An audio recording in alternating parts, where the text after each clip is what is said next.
નમસ્તે મિત્રો, હું છું સિદ્ધાર્થ છાયા.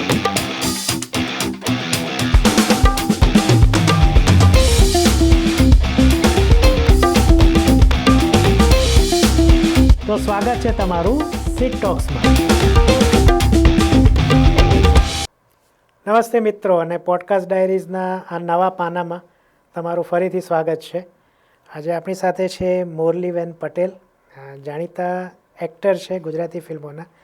પણ એ એકલા એક્ટર નથી, એ બીજું એની સાથે ઘણું બધું છે અને ખૂબ બહોળો અનુભવ ધરાવે છે આ ઇન્ડસ્ટ્રીનો. અને ખાસ કરીને દૂરદર્શન સાથે એમણે બહુ લાંબા સમય સુધી કામ કર્યું છે. તો એમના આ બધા અનુભવો વિશે આપણે વાત કરીશું અને આજની ગુજરાતી ફિલ્મ ઇન્ડસ્ટ્રીને એ પોતાની નજરે કેવી રીતના જોવે છે એના વિશે પણ આપણે ચર્ચા કરીશું. મુરલીબેન, તમારું ખૂબ ખૂબ સ્વાગત છે. થેન્ક યુ સો મચ સિદ્ધાર્થભાઈ. નમસ્કાર. સીટ ટોકના તમામ દર્શકોને મુરલી પટેલના ફરી એક વખત નમસ્કાર. તમે સૌ કુશળ હશો, હું પણ મજામાં છું અને એટલે જ અહીંયા છું. હું મહેમાન થઈ જાઉં એવું કરો. અરે આજે હોસ્ટ તમે કરો, આટલું સરસ. તો પછી તમારો પોડકાસ્ટ મારે કરવો પડશે હા, કે તમે કેવી રીતે અહીંયા આખી બાજી પલટાઈ જશે. બોરિંગ થશે. ના બોરિંગ તો નહીં જ થવા દો. બોલો. બસ હવે કહેવાનું તો એવું છે કે ઘણી વખત કેવું હોય છે કે ઈશ્વરે, એટલે ડેસ્ટિનીમાં બહુ બિલીવ કરું છું હું, કે ક્યાંક ને ક્યાંક તમને યુનિવર્સ છે, કાં તો તમે ઈશ્વર કહો, ભગવાન કહો, તમારું નસીબ કહો, એ તમને કોઈક જગ્યાએ કોઈક સમયે એવી હિન્ટ તો આપતું જ હોય છે કે તમારે આ નહીં આ રસ્તો પકડવાનો છે. પણ એ સમયે કદાચ તમને એવો આઈડિયા નથી હોતો કે ના હોતું હશે, હવે આ રસ્તે તો થોડું જવાય. મેં તો નક્કી કર્યું છે કે મારે આ જ રસ્તે જવું છે. બસ એવું જ કંઈક મારા માટે બન્યું. 16 વર્ષની હતી ત્યારે આમ ગાંધીનગર ની નિવાસી. હા, એટલે પોલિટિક્સ નથી મારામાં, પણ ગાંધીનગરનું પાણી તો ચાલતી હોય ને. હા, અને અત્યારે તો એ જ પણ જરૂરી છે. જો કપાટ. પણ કહેવાનો મતલબ કે 16 વર્ષની ઉંમરે એક નાટકની ઓફર આવેલી. હવે એવું કહેવાય કે પેરેન્ટ્સ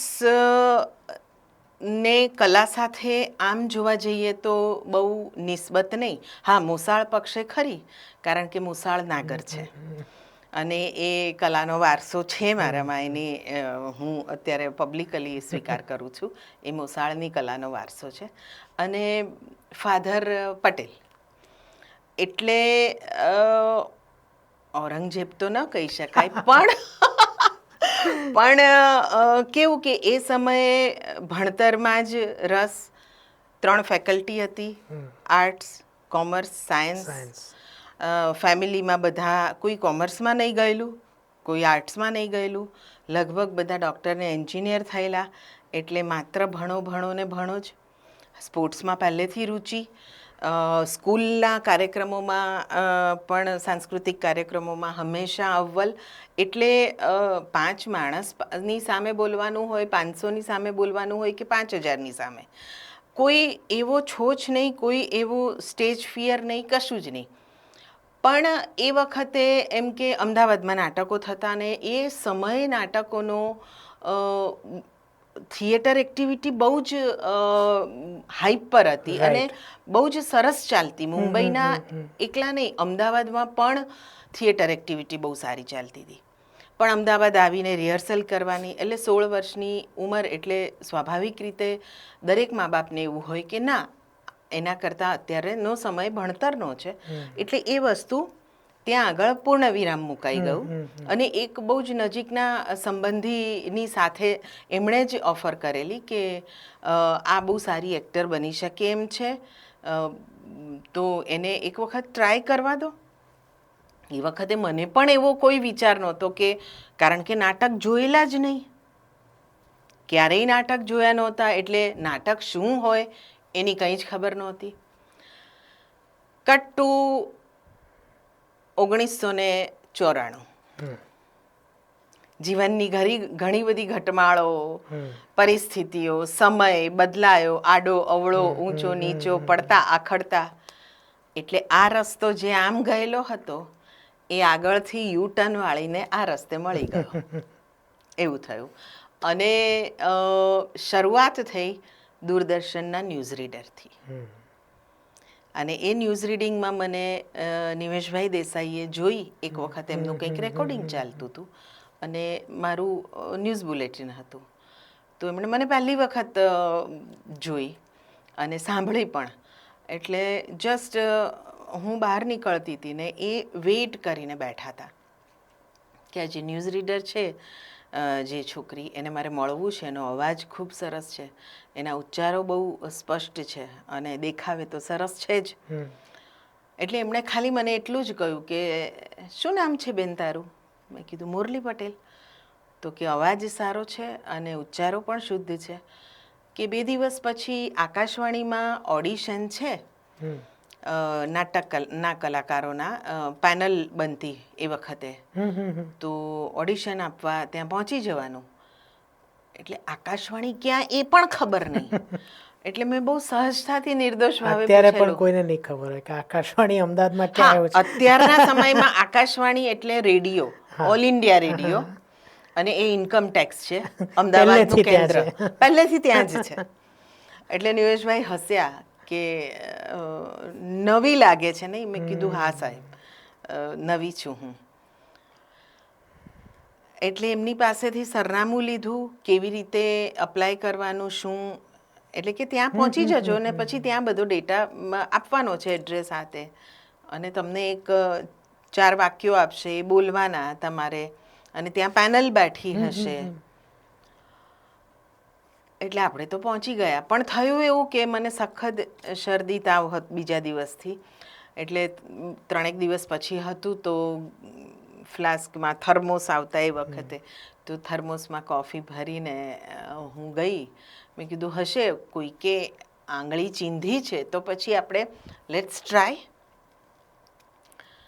તો એ વખતે મને ખ્યાલ છે કે નિમેશભાઈ પોતે જ ત્યાં પેનલ પર હતા, અને સિતાંશુ યશસ્ચંદ્ર સર હતા, અને ત્રીજું કોણ હતું એ મને સ્મરણમાં નથી. પણ એ જે પેરેગ્રાફ આપવામાં આવ્યો હતો એ વાંચવાનો હતો, આરો અવરો સાથે ડાયલોગ હતો એ આતે. અને પછી તો ઓડિશન આપીને ઘરે આવતા રહ્યા કે ભાઈ ચાલો એક નવી જગ્યાએ જવા મળ્યું, નવું કંઈક શીખવા મળ્યું, નવા વ્યક્તિઓને મળવા મળ્યું, એવું વિચારીને ઘરે આવી ગઈ. અને વન્સ ઇન અ વીક મને અહીંયા દૂરદર્શનમાં ન્યૂઝ રીડિંગનો ચાન્સ મળતો. એક જ વખત મારો ટર્ન આવતો. એટલે ત્યાં આકાશવાણીમાં એડ્રેસ, ફોન નંબર બધું આપવું પડતું. એ વખતે મોબાઈલનો સમય નહોતો, પેજર હતા પણ મારી પાસે નહોતું, બરાબર, અને લેન્ડલાઇન હતો ઘરે. એટલે લેન્ડલાઇન નંબર આપીને આવી.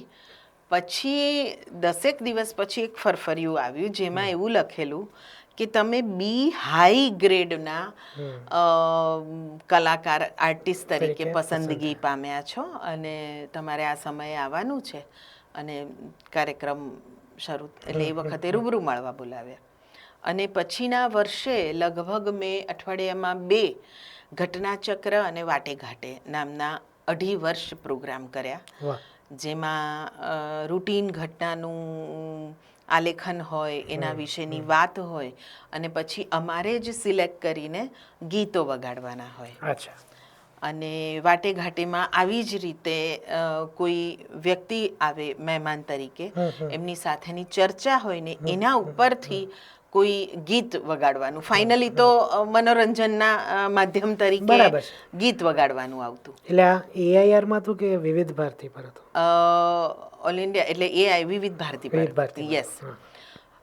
પણ કહેવાય કેમ્પસ તો એક જ, એટલે આકાશવાણી પ્રાયોજિત પોતાના આવતા.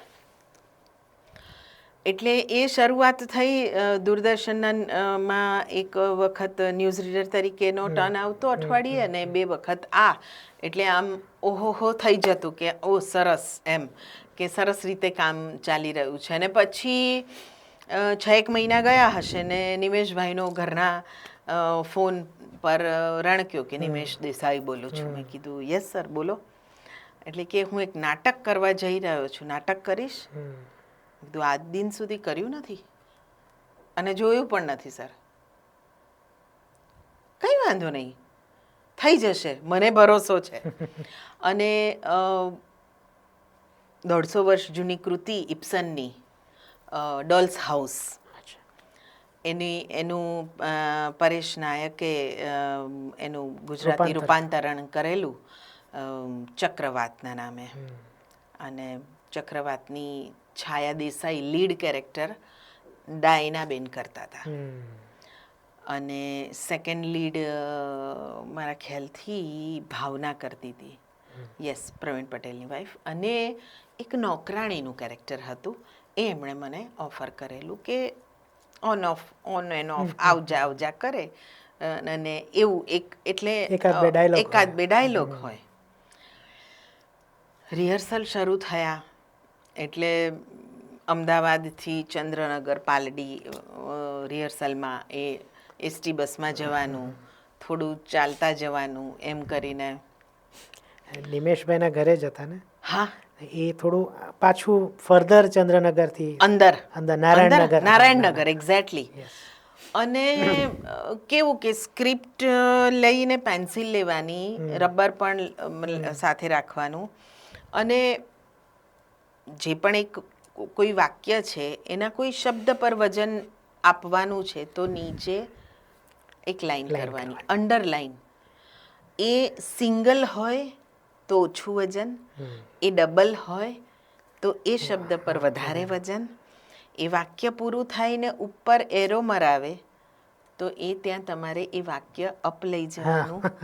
જો નીચે એરો હોય તો એ ત્યાં વાક્ય છોડી દેવાનું અથવા તો ત્યાં પૂર્ણ વિરામ, એટલે એ ત્યાં આગળ ઓછા વજનવાળું. આ બધી ટેકનિક એમની પાસેથી એ સ્ક્રિપ્ટ રીડિંગ દરમિયાન શીખી, એ નોકરાણીનો રોલ તૈયાર કર્યો. અને જેમ જેમ રિહર્સલ કરતા જતા હતા એમ કંઈ ના કંઈ હંમેશા એવું હોય છે કે નવું નાટક કે નવો પ્રોજેક્ટ શરૂ થાય ને તો એ પ્રોસેસ દરમિયાન જ એક્ટર્સ બદલાતા હોય છે. ઘણીવાર લાંબા સમય સુધી રિહર્સલ, અને એ સમયે તો મહિનો, 1.5 મહિનો, 2 મહિના રિહર્સલ કરતા. અત્યારના જેવી ફાસ્ટ ટેકનિક્સ નહોતી અને એટલો સમય પણ નહોતા આપતા, કારણ કે લોકો બીજા પ્રોફેશન સાથે જોડાયેલા હોય, એ લોકો પણ નાટક કરતા. અને એ 3-4 કલાકનું રિહર્સલ હોય એટલે ડેઈલી હોય ને લાંબા સમય સાંજે હોય, નોકરી ધંધા પતાવીને. હા, બસ એ જ રીતનું. તો કંઈક ડાયનાબેનને પર્સનલ કંઈક પ્રોબ્લેમ થયો હશે કે કોઈ બીજા કમિટમેન્ટ હશે કે વોટેવર, એમણે એ નાટકમાંથી વિડ્રો કર્યો કે નિમેશભાઈ મને નહીં ફાવી શકે અને મારે વિડ્રો કરવું પડશે એમાંથી. એટલે નિમેશભાઈ શોધતા હતા લીડ. હવે એમણે 2-3 આર્ટિસ્ટને ટ્રાય કર્યા પણ એમને કંઈ મગજમાં બેસતું નહોતું સમહાવ. એટલે અચાનક જ ફરી એક વખત રિહર્સલ સાંજના હોય પણ સવારમાં ફોન આવ્યો કે આજથી તારે છાયા દેસાઈ વાંચવાનું છે. એટલે હું તો ફોન પર જ ગભરાઈ ગઈ. એટલે બીજી વસ્તુ કે પહેલી વખતનું નાટક, હજુ તો નાટકની ABCD શીખી પણ નથી હું, અને અચાનક જ લીડ રોલ. ફરી એક વખત એમણે એમ કહ્યું કે મને ભરોસો છે થઈ જશે. અને મેં નિમેશભાઈને ખાલી સિરિયલોમાં જોયા છે, જી વ્યક્તિગત મળે, પણ એ જે બોલતા ને એનો એક અલગ પ્રભાવ. જેમ કે તમે કહ્યું કે આજથી તારે છાયાનો રોલ કરવાનો છે, એ જે બોલે ને છે, ત્યાં તમે દબાઈ જાઓ અને તમે સરેન્ડર થઈ જાઓ. Yes, exactly, literally. એટલે સાંજે રિહર્સલમાં ગઈ તો બીજા બધા જે કો એક્ટર્સ હતા એ લોકો પણ, કારણ કે ઓબ્વિયસલી જે લીડ કરતા હતા હીરો, સેકન્ડલી એટલે વિલનનો એક કેરેક્ટર હતો, એ બહુ સિનિયર એક્ટર એ સમયના ધુરંધરો. એ લોકોને એવું લાગ્યું કે આ નવી છોકરી કેવી રીતે કરી શકશે. તમે બહુ રિસ્ક લો છો નિમેશભાઈ. પણ નિમેશભાઈ અડગ રહ્યા અને હું બસ ડિરેક્ટર્સ એક્ટર બનીને શીખતી ગઈ. અને પહેલો શો થયો દેટ વોઝ, આજે પણ મને ગુઝબમ્સ આવી જાય છે, રૂવાડા એટલા માટે ઊભા કરે છે કે સામે ઓડિયન્સમાં SD દેસાઈ સાહેબ બેઠેલા, બકુલ ત્રિપાઠી બેઠેલા, ગુજરાત સમાચાર ને સંદેશ ને એ બધાના મોટા પત્રકારો, તંત્રીઓ ને પત્રકારો ફર્સ્ટ રોમાં બેઠા, ફર્સ્ટ રોમાં બેઠા સીધા દેખાય. અને હું તો કોઈને જાણતી જ નહોતી એવા નામાંકિત કલાકારો કે જેમને ટેલિવિઝનમાં એ વખતે દૂરદર્શનની સિરિયલોમાં જોતા હોઈએ એ બધા બેઠેલા. અને નો ડાઉટ બહુ જ સરસ નટરાજની કૃપા હતી કે સરસ થઈ, પરફોર્મન્સ થયું. અને બીજે દિવસે એટલે મારી પાસે આજે પણ છે કે ટાઈમ્સ ઓફ ઇન્ડિયામાં SD દેસાઈ સરે બહુ જ સરસ લખ્યું હતું. અને બકુલ ત્રિપાઠી સાહેબે પણ એમણે એક છાયા દેસાઈના રૂપમાં એક એમ કે ઝળહળતો સિતારો મળ્યો છે નાટ્ય જગતને, ખૂબ સરસ રીતનું. એટલે મને એટલું બધું બૂસ્ટઅપ મળેલું એ સમયે, અને પછી બસ પાછું વળીને નથી જોયું. એટલે જે રસ્તે 16 વર્ષની હતી ને જવાનું હતું એ જ રસ્તો નટરાજે, ઈશ્વર કૃપાએ અને ડેસ્ટિનીએ ત્યાં જ પાછી મોકલી દીધી. તો પછી સિરિયલો પર કેવી રીતના? બસ 96માં મને એક સિરિયલ મળી અને પછી CM પટેલ સાહેબ એ વખતે તો ધુરંધર કહેવાતા દૂરદર્શનના, એટલે હું તો હુતીની સેકન્ડ સિઝન એ કરી રહ્યા હતા, હું તો હુતીનો ઘર સંસાર. અને એના મેં ઘણા બધા એપિસોડ્સ કર્યા.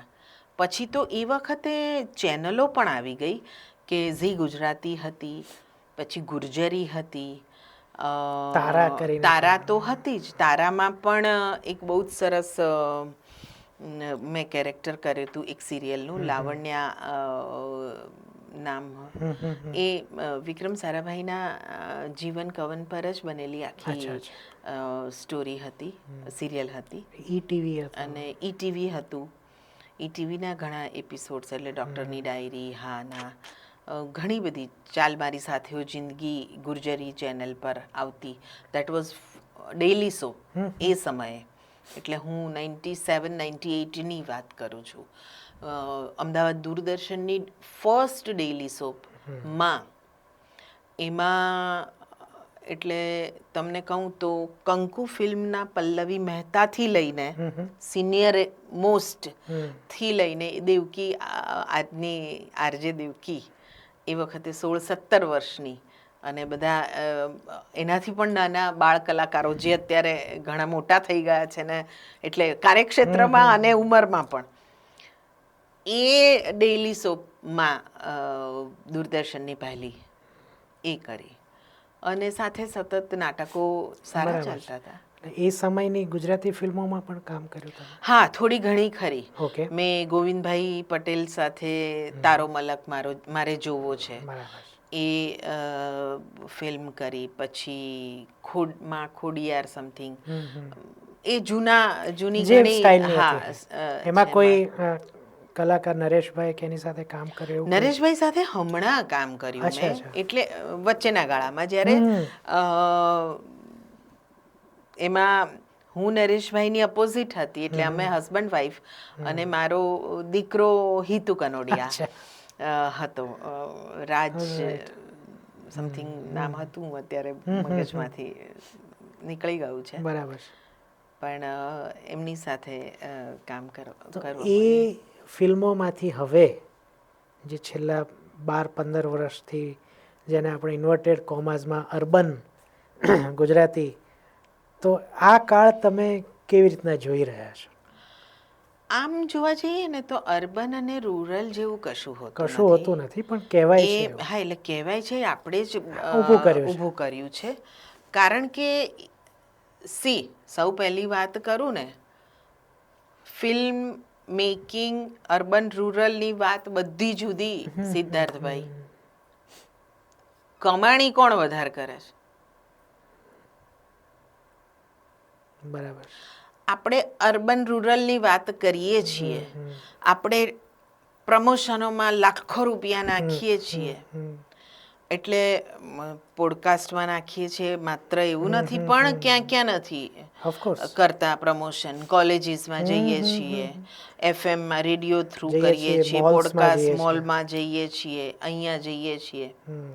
આજે પણ રૂરલની અમુક ફિલ્મ માટે કે કોઈ એક કલાકારનું નામ દઈએ કે ચલો વિક્રમભાઈની, એમને ક્યાંય કોઈ પ્રમોશનની જરૂર નથી પડતી. એમના નામથી ખેંચાય છે રાઈટ, અને એમના નામથી સુપર ડુપર હિટ જાય જાય છે છે. ફિલ્મ. એ ફિલ્મો છે, એને ઓડિયન્સ ગામડાનું કનેક્ટ કરે છે, પણ એ જ ગામડાના ઓડિયન્સને, જે આપણું મૂળ ઓડિયન્સ છે, 70-60% ગામડું છે. વસ્તી ગામડું છે આપણું, એને આપણે આપણા થિયેટર સુધી, સિંગલ વિન્ડો એટલે સિંગલ થિયેટર સુધી, અથવા તો કહેવાતી અર્બન મૂવી ના ઓડિયન્સ તરીકે ખેંચી લાવવામાં મારા ખ્યાલથી હજુ આપણે નિષ્ફળ છીએ, વાર લાગે એવું છે. અને એમાં એ લોકોને સાથે લઈને ચાલવું પડશે તો આગળ વધાશે. બહુ સ્પષ્ટ વાત છે. એ આમાં પ્રકારનું એક મિશ્રણ જોઈશે, મિશ્રણ જેમાં જોઈશે, શહેરી અને ગ્રામીણ બંને દર્શકો એક સરખું જોઈ શકે. મંતવ્યો અલગ હોઈ શકે, પણ હાલની જેવો મૂવી આપણે જોઈએ તો કદાચ હાહાકાર એક એવી મૂવી હતી, કોઈને ગમી કોઈને ન ગમી, પણ એણે બંને પ્રકારના દર્શકોને, ભલે એમાં જે 2 ગીતો હતા એને કારણે રૂરલ દર્શક ખેંચાયો હોય તો જુદી વસ્તુ છે, પણ એણે એટ્રેક્ટ કર્યા છે. કોઇન્સિડન્ટલી મેં નથી જોઈ, એટલે મને હા, આઈડિયા નથી, પણ એટલે દર્શકોએ, અને મને અમુક એવા ફીડબેક મિત્રો તરફથી મળ્યા છે કે હું દૂરના અમદાવાદના જે હદના વિસ્તારો એમાં હું જોવા ગયો છું, અને બસ રાતના 9-10 વાગે આખું થિયેટર ભરેલું હોય, અરે વાહ, અને મધનો દારૂડો ને એ બધા ગીતો લોકો જે નાચે છે સીટીઓ વગાડી, તો એ જ દર્શાવે છે કે એ સરહદની પબ્લિકને પણ એ મૂવી એટ્રેક્ટ કરી ચૂકી છે. તો એવું કોઈક મિશ્રણ કે વાત ભલે શહેરની હોય કે ગામડાની હોય, પણ બંનેને એટ્રેક્ટ કરે. એટલે આમાં શક્ય છે પણ અને નથી પણ, બે વસ્તુ છે. કારણ કે આજનો આમ જોવા જઈએ તો દર્શક એટલો સ્માર્ટ તો થઈ જ ગયો છે કે લોકડાઉને આપણને જે ઓટીટી તરફ વાળ્યા છે, અને ઓટીટીનું જે કન્ટેન્ટ છે, જે એટલે ટેકનિકલી છે વાત, કે સ્ટોરી વાઇઝ છે, કે દરેક રીતે, તો એમણે એટલું બધું ઝીણવટપૂર્વકનું અને એટલું સારું પીરસ્યું છે, એટલે ઓપન, હા, બહુ વિસ્તારિત છે, એટલે બહુ જ સ્પાન એનો લાર્જ છે. એટલે પણ એની સામે એવું છે કે આપણે ટીકા કરીએ ને ગુજરાતી મૂવીની, ત્યારે આપણે એમ કહીએ કે તમે જો, જેમ આપણે વાત કરીએ એમ કેટલું બધું ઓટીટી પર લોકો જોઈ ચૂક્યા છે, હવે એમને એ લેવલનું જોઈએ છે, પણ એમાંથી જે અમુક જે વસ્તુ છે તમે ગુજરાતીમાં ન દેખાડી શકો. એ હું એની વાત નથી કરતી. એટલે એમને એટલે આમાં કેવું છે કે વિષય વસ્તુને આપણે બીભત્સતા કે એની સામેની વાત નથી. આપણો જ ગુજરાતી દર્શક જે નેટફ્લિક્સ ઉપર સ્વીકારે છે એ ગુજરાતી ફિલ્મમાં નહીં સ્વીકારે નથી. અને ઓટીટી પર સેન્સર નામનું હર્ડલ નથી. હર્ડલ ગણો કે, અને એ જરૂરિયાત છે, ઓફકોર્સ છે, એ જરૂરિયાત છે, કારણ કે એ આખો અલગ વિષય છે કે એની જરૂરિયાત કેમ, અને એ જો હોય તો એના ફાયદા શું, ને નથી તો એના ગેરફાયદા પણ આપણે ભોગવીએ જ છીએ, સમાજ ભોગવે જ છે, એની ના નથી, એ અલગ જ આખો ચર્ચાનો વિષય છે. પણ કહેવાનો મતલબ કે ઓડિયન્સ, આજની દર્શકો સ્માર્ટ, ફાસ્ટ અને ટેકનિકલી સાઉન્ડ થઈ ગયા છે, એટલે એ એક્સપેક્ટ એવું કરે છે કે હું ગુજરાતીમાં પણ હું આવું માંગું. નો ડાઉટ એ પ્રકારનું કરવાની કોશિશ અત્યારના જે અત્યારે બનતી ફિલ્મોના તમામ ડાયરેક્ટર્સ છે કે તમામ પ્રોડ્યુસર્સ છે કે તમામ ટેકનિકલ સાથે જોડાયેલી વ્યક્તિઓ કરવાની કોશિશ 100% કરે છે. પણ લિમિટેશન્સ એ રીતે આવે કે એ OTT છે, એના બજેટ જુદા હોય, આ ગુજરાતી ફિલ્મ છે, એના બજેટ જુદા હોય. એટલે આમ ફરીને મકોડો ગોળે જ આવે છે. મેઇન વસ્તુ એ છે. બરાબર છે. તમે જે ચૂપ મૂવી કરી જી એના રિવ્યૂમાં મેં કીધું હતું કે મોરલીબેનને, એટલે આ પ્રશ્ન એના પછી આવે છે કે આપણે અત્યાર સુધી, અને આના પરથી એક પેટા પ્રશ્ન પણ આવશે ઓહ કે મોરલીબેનને આપણે અત્યાર સુધી માતાના, મમ્મીના રૂપમાં જોયા છે, પણ રડતા અને દુઃખી ને એવા જોયા છે. આમાં એ અલગ છે જી કે તમે હિતેન કુમાર સાથે ખભે ખભો, એમનો જે કોઈ પણ એમાં, જેમણે ન જોયું એટલે હજી આશય. પણ હું સ્પોઇલર નહીં આપું, રાઈટ આશય હતો એમાં તમે સાથે રહો છો જી. અને સામનો પણ કરો છો. એક બે મુસીબત આવે છે, એક દ્રશ્ય છે એમાં તમે સર ત્રાડ પાડો છો, જી તો આ એક અલગ હતું. જી તો મારો જે ફર્સ્ટ પ્રશ્ન છે એ છે કે શું કેરેક્ટર એક્ટર્સ જે હિન્દી ફિલ્મોમાં પણ છે, પણ આપણે ગુજરાતીની વાત કરીએ છીએ, એ સ્ટીરિયોટાઈપ થઈ જાય છે? 100% થઈ જાય છે. તમને, એટલે પછી બીજો પેટા પ્રશ્ન એમાંથી પૂછું પછી, તો શું એનું રીઝન છે? એનું કારણ એક જ છે કે ઘણી વખત એવું છે કે ડિરેક્ટર જ્યારે કાસ્ટિંગ કરવા બેઠા હોય છે કોઈ નવા પ્રોજેક્ટ માટે કે ફિલ્મો માટે, ત્યારે એવું વિચારતા હોય છે કે આ એજ ગ્રુપની વ્યક્તિ જોઈએ છે. હવે એમાં આ એજ ગ્રુપમાં કોઈ ABCDE 5 વ્યક્તિઓના નામ આવે કે આ એક્ટ્રેસીસ છે, તો એના કામમાં, એના બાયોડેટા, એની પ્રોફાઇલ પ્રમાણે એમણે શું કામ કર્યું છે, ઘણાના ચહેરા જ નેગેટિવ લુકવાળા હોય, રાઈટ. અને એમણે પહેલેથી એ પ્રકારના કર્યા જ હોય રોલ, તો એમને અગેઇન એન્ડ અગેઇન એ જ પ્રકારના રોલ મળવા માંડે છે. હવે વાત એ ત્યારે આવે છે કે કોઈ રિસ્ક લેવા તૈયાર નથી હોતું એક સ્ટેજ પર. એક્ટર નહીં, ડિરેક્ટર પ્રોડ્યુસરની વાત. Right right. એક્ટર પોતાની વર્સેલિટિલિટી પ્રૂવ કરવા માટે હંમેશા તૈયાર હોય છે. એક્ટર માટે એવું કહેવાય કે એનામાં માત્ર કોમેડી, માત્ર સહજ સરળ અને ઇમોશનલ કેરેક્ટર્સ એવું નથી કરવું હોતું. સસ્પેન્સ પણ કરવું છે, થ્રિલર પણ કરવું છે. અને બહુ સાચી વાત કહું તો એક મેં ફિલ્મ કરેલી, દીકરો મારો વાલનો વારસદાર, એમાં કાર એક્સિડન્ટ બતાવવાનો હતો. દાખલો એટલા માટે આપું છું કે ફાઇટ માસ્ટર હતા, એમણે એમ કીધું કે आप तो नहीं कर पाओगे ना, क्योंकि वो कार जा रही है और वो पलटी खाएगी, ऐसा होगा. तो क्यों? તો એક બહુ જ મોટો પોઝ આવ્યો. તો એ એવું, એટલે આમે હું જરાક આઉટસ્પોકન છું, ફટાક દઈને રિએક્ટ મારા મનની વાત કરી જ દઉં. કીધું એવું કેવી રીતે તમે ધારી લીધું કે હું નહીં કરું? तो कि नहीं नहीं लग जाएगा, कोई लेडी मतलब कोई एक्ट्रेस करती नहीं है ऐसा, तो आप मतलब एक हम 3-4 पलटी लगाने वाले हैं गाड़ी को, लेकिन एक बार जो होगा उसमें आपको बैठना पड़ेगा. तो उस हिसाब से डमी को बिठा देंगे. એ જ રીતે હેરસ્ટાઈલ ને મેલ જ હોય રાધર એ ફિઝિકવાળા. મેં કીધું નહીં, આઈલ ડુ. એટલે એટલા બધા ટેન્શનમાં આવી ગયા પ્રોડ્યુસર, ડિરેક્ટર, એ ફાઇટ માસ્ટર બધા, કે અગર કુછ હો ગયા, એ હોગા વો હોગા, તો કુછ નહીં હોગા. અને બહુ જ સરસ રીતે, સહજ રીતે એ સીન થયો, One ખૂબ take. મજા આવી. હા, એમાં એક જ હોય, બે ના હોય. રીટેક હોય જ નહીં, કારણ કે એ લોકો ટેકનિકલી Risk એટલા જ પ્રો હોય ને, એ કરી શકે એ રીતે. પણ મારે એક્સપિરિયન્સ કરવો હતો બરાબર છે. અને એ સરસ રીતે થયો.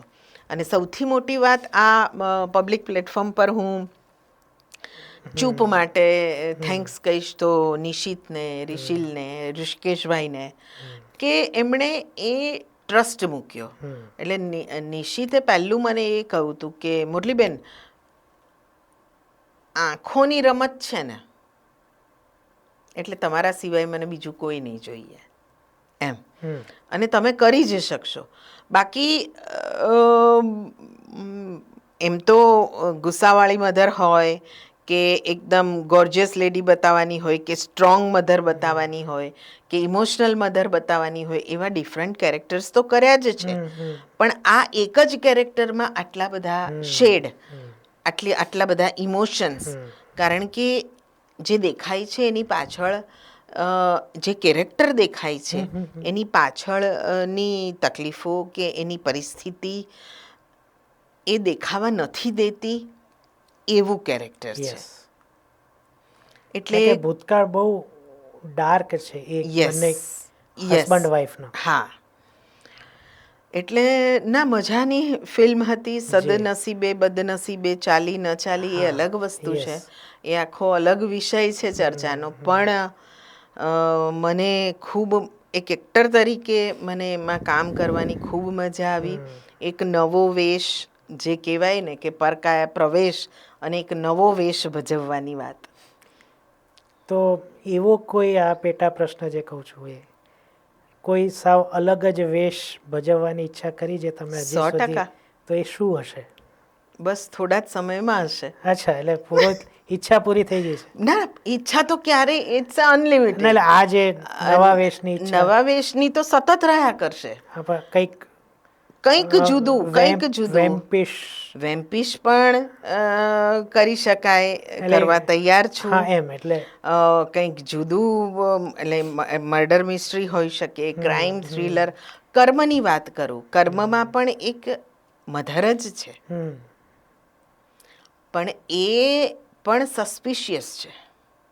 કદાચ તમે જોઈ છે કે નહીં એ મને નથી આ આઈડિયા, પણ એમાં પણ દબાયેલી, ચંપાયેલી, રડતી, ઇમોશનલ એવી મધર નથી. એટલી જ પાર્ટનર ઇન ક્રાઇમ છે પોતાના દીકરા સાથે. અને સરસ કેરેક્ટર હતું મધરનું એમાં પણ, કર્મમાં પણ. ચિન્મય પુરોહિતે લખેલી, પ્રોડ્યુસ બાય હિમસેલ્ફ, અને ક્રાઇમ પેટ્રોલના founder, writer, director Subbu sir, Subramanyam Maiyar, એમણે ડિરેક્ટ કરેલી. તમને મળેલો કોઈ પણ રોલ, હવે તો આપણે ફિલ્મોની જ વાત કરીએ છીએ, જી, તો એની તૈયારી તમારી શું હોય? અથવા તો પહેલાં તો એ કહો કે એક્સ રોલ હોય તો એને સ્વીકારવો ન સ્વીકારવો, એની પાછળ તમારા શું લોજિક હોય? અને વન્સ યુ સે યસ, તો પછી શું તૈયારી કરો? એવું હોય છે કે ઘણીવાર ફિલ્મ ટોટલ વાર્તા શું છે, કન્સેપ્ટ, એ હું જોઉં છું. કંઈક નવું હોય તો પછી હું એ જોઉં કે એમાં મારું એક્ટર તરીકેનું એસોસિએશન કેટલું, એ હું જોઉં. એના પછી એમાં મારે કંઈ જુદું કરવાનું છે, અથવા તો એમાં મને એવું નથી કે મને પહેલી ફ્રેમથી લાસ્ટ ફ્રેમ સુધી સતત મને સ્ક્રીન પ્રેઝન્સ મળે, કે મારો સ્ક્રીન ટાઈમ તો લોંગેસ્ટ હોવો જ જોઈએ, એવું નથી. મને એક સીન પણ મળશે, પણ એમાં એક એક્ટર તરીકે જો મને મારી જાતને પ્રૂવ કરવાની, અજબ રાતની ગજબ વાત, હા, એમાં તમે 2 કે 3 સીનમાં, બે જ સીનમાં હતા, એક સીન ઘરમાં ને એક પેલા મેરેજ વખતે. પછી નાયિકા દેવી, એમાં પણ 2 જ સીન છે મારા. પણ મને કંઈક જુદું કરવા મળે એક્ટર તરીકે, સેટિસ્ફેક્ટરી કરવા મળે એના કરતાં એ હું વધારે પસંદ કરું રાઈટ. કે સ્ક્રીન ટાઈમ વધારે છે અથવા તો મારે બાજુમાં ઊભા રહીને ખાલી રિએક્શન આપવાના છે એના કરતાં. અને પછી શું તૈયારી? તૈયારીમાં એવું છે કે સ્ક્રિપ્ટ તો આજે પણ હું એટલે ઓલ્ડ સ્કૂલ ગણાય એ બાબતે પણ મને સ્ક્રિપ્ટ વારંવાર વાંચવાની આદત છે અને મારો રોલ નાનો હોય કે મોટો પણ હું ફૂલ સ્ક્રિપ્ટ જ માંગતી હોઉં છું જેથી કરીને બીજા મારી સાથેના એક્ટર્સનું એ લોકોનું કેરેક્ટર, ફિલ્મનો આખો ગ્રાફ, વાર્તા એ બધાને પકડીને આગળ વધી શકાય, એમાં આપણા ઇનિશિયેટિવ નાખી શકાય અને ફાઇનલી ડિરેક્ટર્સ એક્ટર છું એટલે ફ્લોર પર પહેલાં ડિરેક્ટરનું સાંભળું, સમજું, એમને શું જોઈએ છે, પછી હું શું કરી શકું છું એમાં, એ પ્રકારે આગળ વધું છું હંમેશા. અને તો પછી હવે શું આવી રહ્યું છે? અમે મોરલીબેનને ક્યાં ક્યાં જોવાના છીએ 2025માં? 2025માં આમ તો ઘણી બધી જગ્યાએ જોવા મળીશ પણ સમય જ કહેશે કે ક્યાં શું ને ક્યારે આવશે. અત્યારે તો એક જલેબી રોક્સ નામની એક સરસ વિષય વસ્તુ ચિન્મય પુરોહિતની ફિલ્મ આવી રહી છે. પછી ચંદ્રેશ ભટ્ટની સંઘવી એન્ડ સન્સ આવી રહી છે. હમણાં ગઈકાલે જાહેરાત થઈ ગઈ 6th ફેબ્રુઆરી. અને એ પછી એક જલસો, એ પણ એક પારિવારિક ફિલ્મ જ છે, એ પણ સરસ રીતની એટલે આવી રહી છે. Let's see, hope for the best. બાકી 2025માં સરસ સરસ કામ આવી રહ્યા છે એ નક્કી છે. હવે છેલ્લા એક પ્રશ્નમાં થોડાક તમને તકલીફ આપીને પછી આપણે પૂર્ણ કરીએ. ચોક્કસ, તકલીફ છે નહીં. તમે કીધું આઉટસ્પોકન છો, જે છે કહી દો છો. જી. તો તમને સૌથી ગમતો, જેની સાથે તમે કામ કર્યું છે એવો સાથી કલાકાર, મેલ અને ફિમેલ બંને, કોણ? મને બધા સાથે કામ કરવું ગમે. ડિપ્લોમેટિક આન્સર જ નથી, કોઈ એક નહીં. કોઈ એક એટલા માટે નહીં કે એટલા બધા હોય ને કે રિપીટેડલી એમની સાથે કામ કરવું ગમે એવા ઘણા બધા હોય, એટલે કોઈ એકને ન્યાય ન આપી શકાય. પણ મારી સાથે કોને કામ કરવું ગમે છે એમને પૂછવું પડે. કઈ નહીં, તો હું થોડુંક ફેરવીને કહું. હા, કે હિતેન કુમાર સાથે, ગમે કનોડિયા સાથે કેવા અનુભવો રહેલ? બહુ જ સરસ, બહુ જ સરસ અનુભવ રહ્યા. ગોવિંદભાઈ પટેલની તારો મલક મારે જોવો છે, એમાં હું હિતેન કુમારની ભાભીનો રોલ પ્લે કરતી હતી. અમેરિકાથી આવેલી અને જીન્સ ટી શર્ટમાં ભાભી હતી ને એ સરહદ પરથી એટલે મિલિટરીના જવાનનો રોલ પ્લે કરતા હતા. કટ ટુ ચૂપ, બરાબર છે, 23 વર્ષના ગાળામાં. પત્નીનો એટલે એ અને હિતુ કનોડિયા સાથે બસ એ જ ફિલ્મ જેમાં નરેશભાઈના એક જ કરી છે. હા, એક જ કરી છે. તો પછી હવે જલ્દીથી એમની સાથે 100%. હું તો બધાની સાથે નવા પ્રોડ્યુસર, નવા ડિરેક્ટર, નવા એક્ટર્સ. મલ્હાર અને યશ સાથે, યશ બહુ નાનો હતો ને ત્યારે ડોક્યુમેન્ટરીઝ બહુ એની સાથે કરેલી. યસ, અને યશ સાથે એડ્સ કરી, એની સાથે કોઈ ફિલ્મ કર્યાનું મને યાદ નથી આવતું.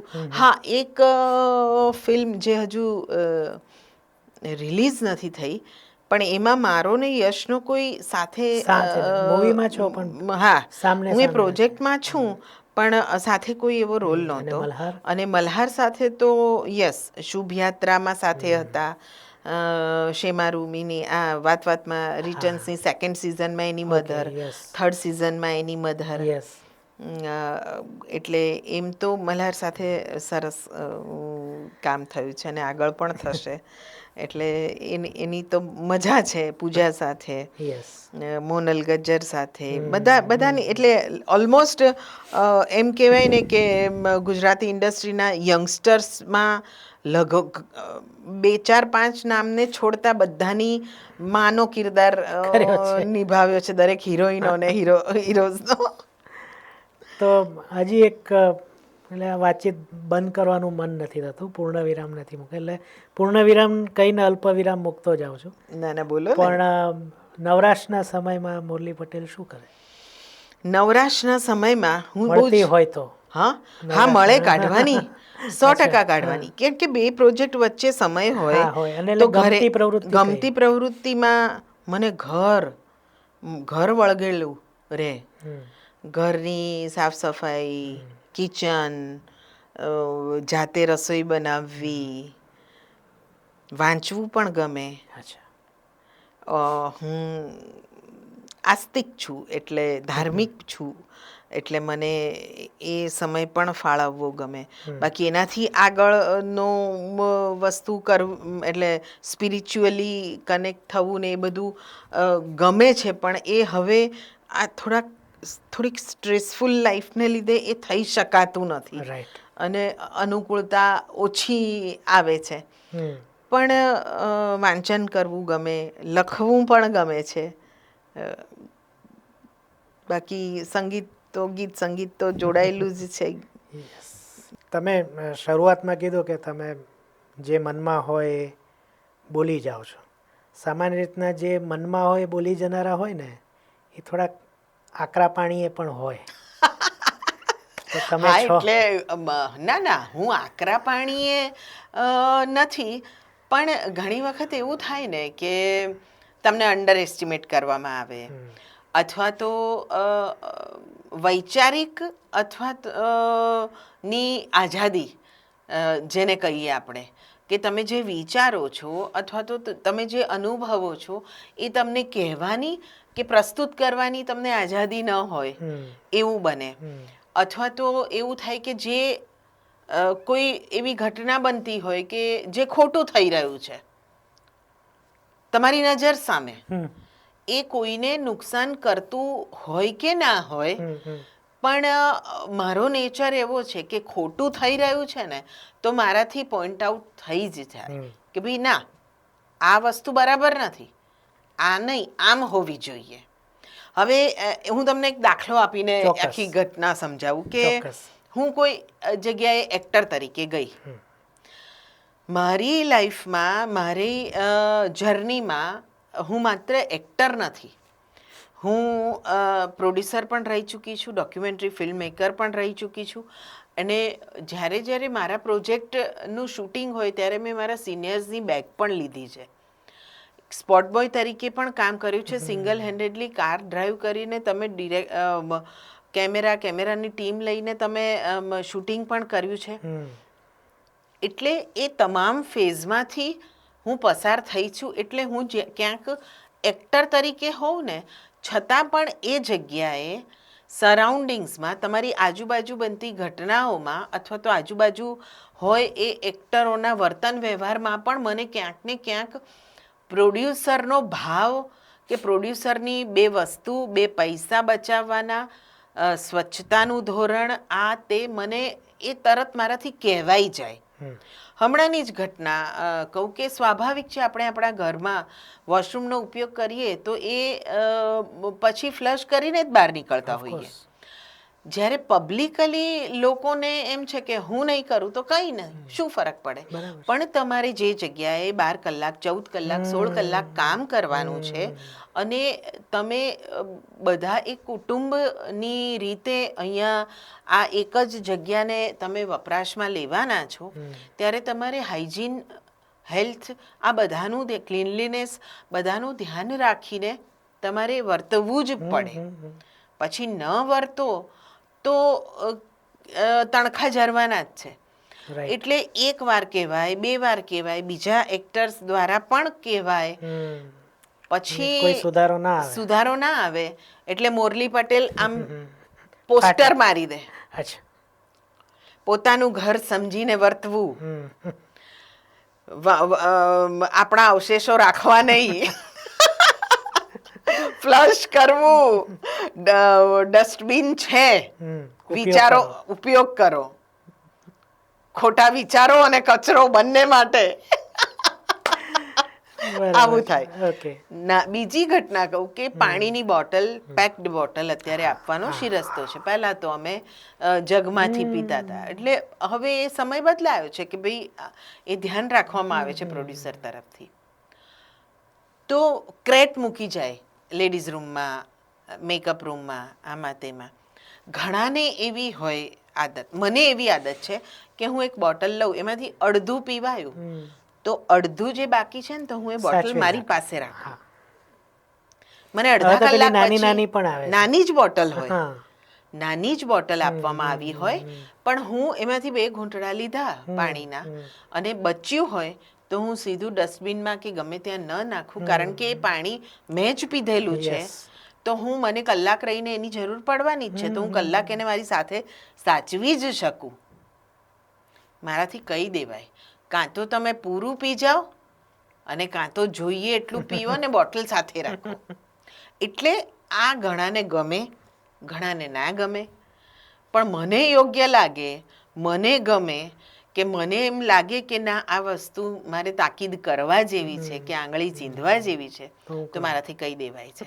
બાકી આમ લડવા ઝઘડવાનો એવો કોઈ સ્વભાવ પણ નથી અને સમય પણ નથી. પણ આને પછી ટ્વિસ્ટ કરીને એ રીતે લેવાતું હોય.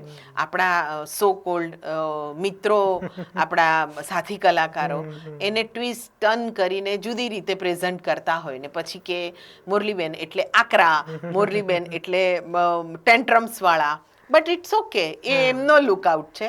બાકી હું તો આવી જ છું અને આવી જ રહેવાની. હવે તો ક્યાંથી બદલાવાય. તો પછી હવે આવા જ રહેવાના છો? જી. તો કોમ્પિટિશનમાં ટકાશે? એટલે 100%. તમારા એટલે ક્વેશ્ચન એ છે કે તમારા એજ ગ્રુપમાં કેરેક્ટર આર્ટિસ્ટની વચ્ચે કોમ્પિટિશન હોય જ, અને એનો કોઈક ફાયદો ગેરફાયદો તમને થયો હોય? ફાયદો ગેરફાયદો ઇન્વર્ટેડ કોમર્સ પોલિટિક્સ કંઈક રમાઈ ગયું હોય, હા, એવું તો કે તમને થવાનું છે. રોલ હોય છેવટ સુધી તમે જ હો અને પછી તમે રિપ્લેસ થઈ ગયા હો. થાય એમાં એ રિપ્લેસમેન્ટના કારણો બહુ જુદા છે. સ્વભાવગત અથવા તો આવા સ્પષ્ટ વક્તા હા, એ તરીકે જુદા. ના સ્વભાવને કારણે રિપ્લેસમેન્ટ થાય એવું હું નથી માનતી. પણ સૌથી પહેલા વાત કરી કોમ્પિટિશનની, તો અત્યારે સ્પર્ધાત્મકતાનો જમાનો છે. કોઈ પણ ફિલ્ડ હોય એમાં કોમ્પિટિટિવનેસ ના હોય ને તો ગ્રોથ નથી, એવું મારું માનવું છે. Right right. અને બીજી વસ્તુ હું કહું ને તો કોમ્પિટિશન બીજા સાથે કરતા હું કોમ્પિટિશન મારી સાથે કરું છું, મારી જાત સાથે.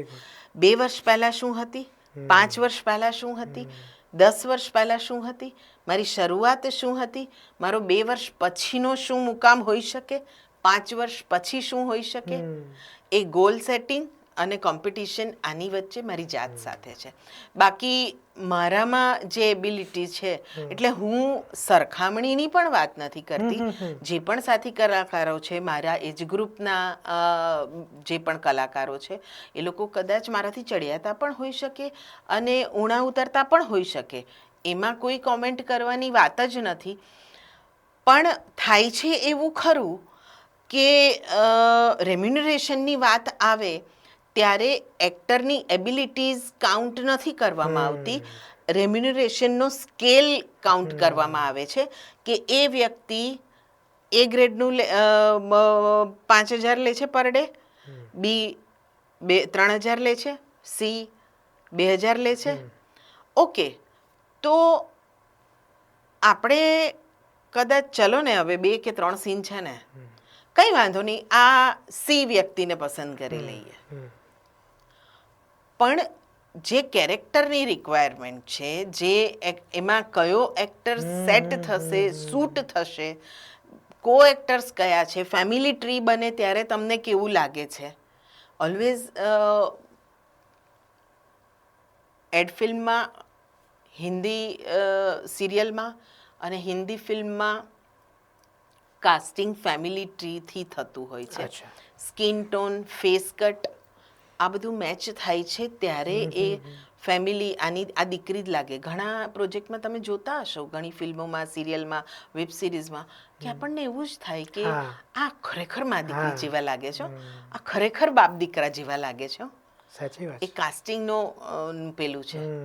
ત્યાં આગળ આર્ટિસ્ટનું રેમ્યુનરેશન કાઉન્ટ નથી થતું, એની એબિલિટીઝ, એનો લુક એ કેરેક્ટરમાં ફિટ થશે કે નહીં થાય એ બધું કાઉન્ટ થાય છે. અને ઘણીવાર એવું થાય કે કોમ્પિટિશન એની જગ્યાએ છે, હમ પણ કોઈ એક ફિલ્મ એવી આવી જેમાં તમારા કમ્પ્યુટર તમે સાથે જ હો.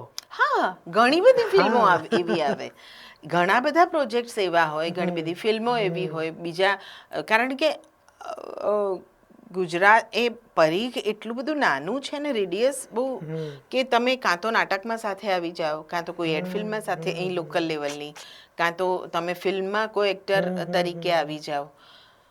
પણ એનાથી કંઈ બહુ ફેર નથી પડતો હોતો. અને ચૂઝી બનવું પોતાની જાત સાથે, પોતે કેવા પ્રોજેક્ટ કરવા છે અથવા તો કયા લેવલનું, કે આજે હું 32 વર્ષના મારા કરિયરના સ્પાનમાં હું જે ઘડાઈ છું અથવા તો હું જે આપવા મારી જાત સાથે કમિટેડ છું, મારા એક્ટિંગમાં પેલામાં, સમજી ગયો. તો એનું વળતર, હું વળતર શબ્દ વાપરું છું, કે હા આ મારું પેશન છે, પણ સાથે મારું પ્રોફેશન પણ છે. ઓફકોર્સ. અને હું બિઝનેસ કરું છું, આ મારો વ્યવસાય છે. બરાબર. એટલે ચડ ઉતર થાય રેમ્યુનરેશનમાં, પણ એના ધારાધોરણ કેવા હોય કે પ્રોજેક્ટ સબળ છે, એક્ટર ડિરેક્ટર, કો એક્ટર્સ, ડિરેક્ટર, પ્રોડક્શન હાઉસ સફળ સારો છે, એમાંથી એ મને શું મળશે, શીખવા મળશે, સાથે એમાં એસોસિએટ થઈને એ પ્રોજેક્ટ સાથે, એ ફિલ્મ સાથે એસોસિએટ થયા પછી મને એમાંથી બે વસ્તુ સાચી ને સારી શીખવા મળવાની છે, તો આમ નહીં તો આમ મારો ફાયદો જ છે. બરાબર. એટલે આ વાત છે. હવે તમે કીધું રેમ્યુનરેશનના ગ્રેડ હોય છે, તો ગુજરાતી ફિલ્મોમાં બિંગ કેરેક્ટર આર્ટિસ્ટ સેટિસ્ફેક્ટરી રેમ્યુનરેશન મળતા હોય છે કે તમારી અપેક્ષાએ કોઈક વાર તમારે સમાધાન કરવું પડે? કરવું પડે છે સમાધાન. કાયમ કે કોઈક વાર? મોટે ભાગે. ઓકે. મોટે ભાગે સમાધાન કરવું પડતું હોય છે. અને વાત રેમ્યુનરેશનની રહે છે તો ઓલવેઝ મિડ એજ કપલ હોય કે મિડ એજ એક્ટર હોય, એના ભાગે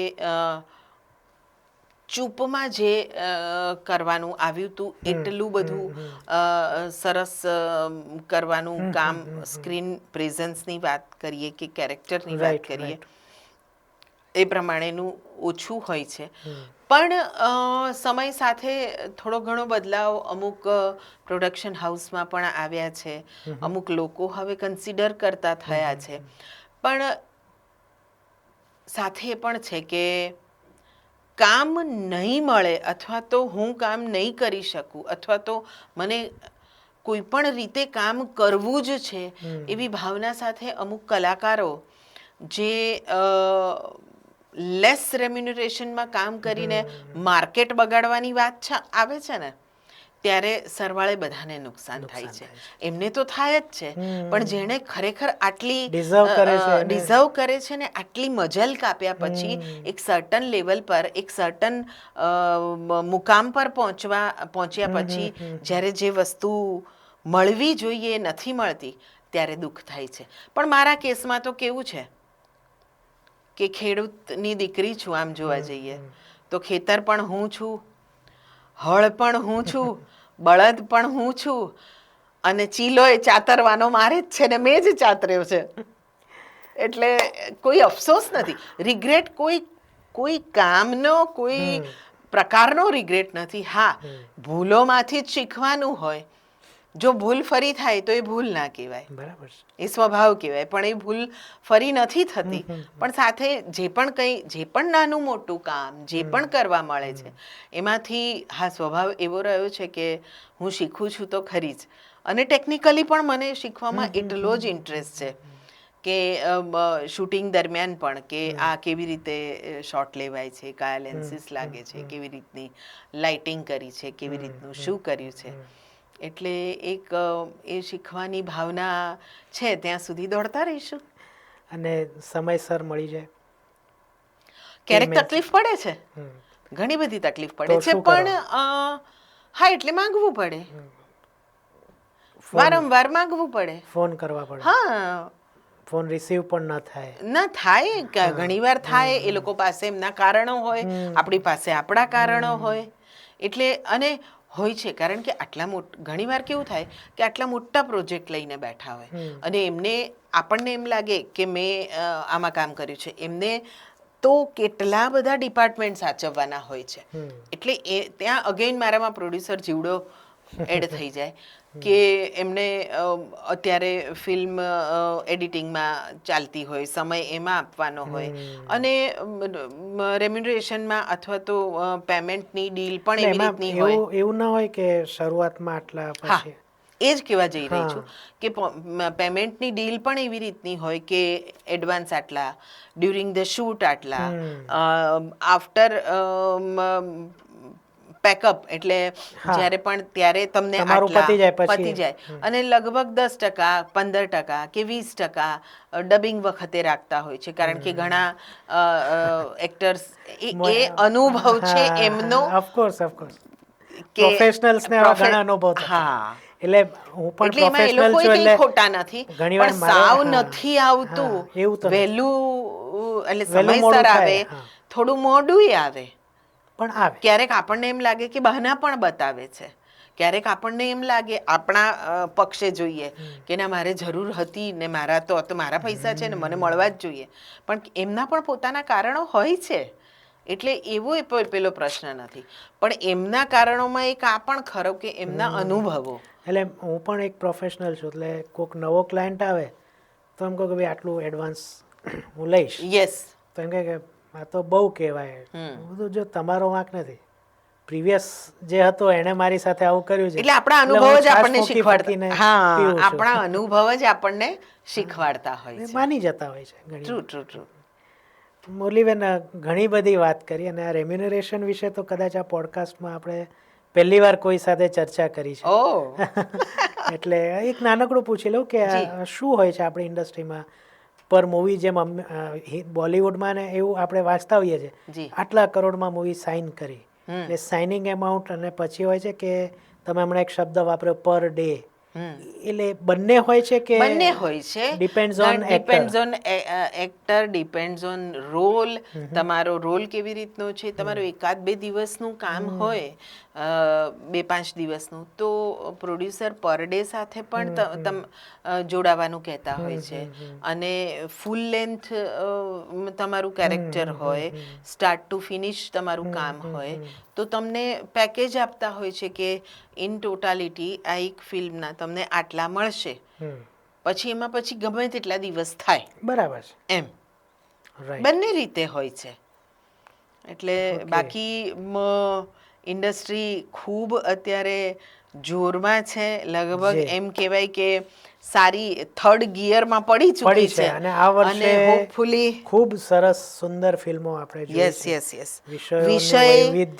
વિષયોનું વૈવિધ્ય, મેકિંગ અને નવી જનરેશન, નવા ડિરેક્ટર્સ જે લોકો આવે છે. અને એક્ટિંગનો સ્કેલ બહુ ઉપર જઈ રહ્યો છે. પ્રોડક્શન વેલ્યુ તો ઘણા મહેમાનોએ કીધું છે ને હું પણ કહું છું કે if not there but at par with Bollywood આવી ગયા છે. ઘણા સિનેમેટોગ્રાફી, હું ચૂપની જ વાત કરું ને, એમાં સિનેમેટોગ્રાફી, એમાં લાઇટિંગ, આ અજબ રાતની ગજબ વાત, એમાં એ out and out night shoot છે. તો એ ક્યાંય તમને ડ્રેક નથી, લૂઝ નથી પડતી ફિલ્મ. નવા આઈડિયા, જેમ કે તમે કીધું અજબ રાતમાં એક સીન દિવસનો નથી, હા નથી, એટલે રાત એટલે રાત જ. રાત જ.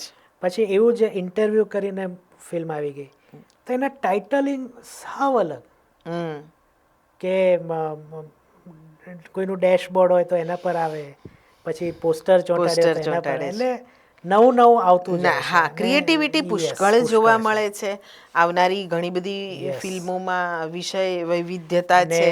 હમણાં આપણે શૂટ કરીએ છીએ ને આગલા દિવસે 31st ટાઈપની જી ગંભીર વિષય ઉપર, પછી ગંભીર. એની અગાઉ જગત આવી ગઈ, એટલે આવા પ્રયોગો પણ થઈ રહ્યા છે ના કે ના, ક્યાંક લોકોને ગમી જાય. બસ લોકોનો અંતરાત્મા, ઓડિયન્સનો અંતરાત્મા, સુગ્ન દર્શકોનો અંતરાત્મા જાગે, અને આ શું કહેવાય કે બધી લિંકો ને આ ને તે ને પાયરસી. પાયરસીની યસ. હદમાં ન આવી ના આવી જઈએ. જાય. ઓલરેડી અને આવી ગયા છે, આ પણ એટલે એ અટકે, લોકો પણ જોતા લોકો અટકે. જોતા અટકે. હંમેશા હું એમ કહું કે વ્યવસાયને, તમારે આ ફિલ્ડને આ એક વ્યવસાય તરીકે લો ને તો તમારામાં સિન્સિયરિટી આવે. Right right. એ આ જો ઇન્ડસ્ટ્રીને બચાવવી હશે તો આ સામૂહિક પ્રયાસ છે, કોઈ સાચી વાત એક છે. વ્યક્તિથી નથી થવાનું. સાચી વાત છે, સાચી. અને એના માટે સ્ટ્રિક્ટમાં સ્ટ્રિક્ટ કાયદા પણ ઘડાવા જોઈએ. બાકી જે એક ફિલ્મ બને છે એની પાછળ મેન પાવર, મની પાવર, કેટલા લોકોના ઘર ચાલે છે, કેટલા લોકોના Yes, yes. સપનાઓ ચાલે છે, કેટલા લોકો નભે છે, એનો પણ જો થોડોક વિચાર કરે ને Yes. તો પાયરસી કરતા અટકે. સાચી વાત છે. થેન્ક યુ વેરી મચ મુરલીબેન, તમે આવ્યા અને આટલી બધી વાતો કરી, ડિટેલમાં ચર્ચા કરી. જી જી. તમને એક વિનંતી એવી છે કે તમે તમારા ફેન્સને અને જે કોઈ પણ આ પોડકાસ્ટ જોવે છે એને એક અમારા તરફથી અપીલ કરી દે કે આ પોડકાસ્ટ જોયા દરમિયાન અથવા પછી વિડીયો લાઈક કરી દે અને ચેનલને સબસ્ક્રાઈબ કરી દે. ચોક્કસ. ફિલ્મ ઇન્ડસ્ટ્રીની ઘણી બધી વ્યક્તિઓ, એમાં એક્ટર, ડિરેક્ટર, રાઇટર, પ્રોડ્યુસર અને એ સિવાય જુદી જુદા ફિલ્ડની વ્યક્તિઓ સાથેના આવા સંવાદ, વાદ વિવાદ અને સરસ મજાની નિખાલસ વાતો સાંભળવાની જો તમને ગમતી હોય ને તો તમારે આ સિટટોક, આ યુટ્યુબ ચેનલને સબસ્ક્રાઈબ કરવી જ જોઈએ. અને સબસ્ક્રાઈબ કર્યા પછી મિત્ર વર્તુળમાં પાસ કરો, એને શેર કરો, કે વાત એટલે ખૂબ વાસ્તવિકતા સાથે, જમીન સાથે, જડ સાથે જોડાયેલી નિખાલસ વાતો તમને સાંભળવા મળશે, જોવા પણ મળશે. એટલે તમે ભૂલતા નહીં, મારી વાતને યાદ રાખજો. આ યુટ્યુબ ચેનલ સિટ ટોક્સને તમે લાઈક કરજો, શેર કરજો અને સબસ્ક્રાઈબ કરજો. Thank you so much. એ તો કરવાના જ છે તમે તમારા મિત્ર વર્તુળમાં, યસ, એટલે એનું પણ સમર્થન મળી રહેશે. મળી રહેશે. અને હા, આ વાત, આ ઇન્ટરવ્યૂ, અમારી વાતો કેવી લાગી, ગમી ના Yes, ગમી, yes. એ કોમેન્ટ ચોક્કસ કરજો. બિલકુલ, કારણ કે બિલકુલ. હું ચોક્કસ જોઈશ હો, અને જવાબ અને પણ જવાબ પણ આપીશ. આપશે. Yes, yes. અને હું કહેવાનો જ હતો કે કોઈક એવી કોમેન્ટ હશે તો હું તમને કહીશ કે ભાઈ Definitely. તમારી પાસેથી, અને તમારે પણ આના સિવાય કંઈ જાણવું હોય મોરલીબેન પાસેથી તો નીચે કમેન્ટમાં પૂછજો, એ ચોક્કસ. જવાબ આપશે. જરૂરથી જવાબ આપીશ. બસ તો આ સાથે આ પોડકાસ્ટનો આપણે અંત કરીએ. આગામી પોડકાસ્ટમાં આપણે કોઈ નવા મહેમાનને મળીશું. તો ત્યાં સુધી જોતા રહો સિટ ટોક્સ. નવું બધું ઘણું શરૂ થયું છે આપણે ત્યાં, તો એ તમે નોટિસ કર્યું જ હશે. એ કેવું લાગે છે એ પણ એની કમેન્ટમાં કહેતા રહેજો એ વિડીયોમાં. ત્યાં સુધી સિદ્ધાર્થ છાયાને આજ્ઞા આપો, અને તમને બધાને મારા તરફથી આવજો.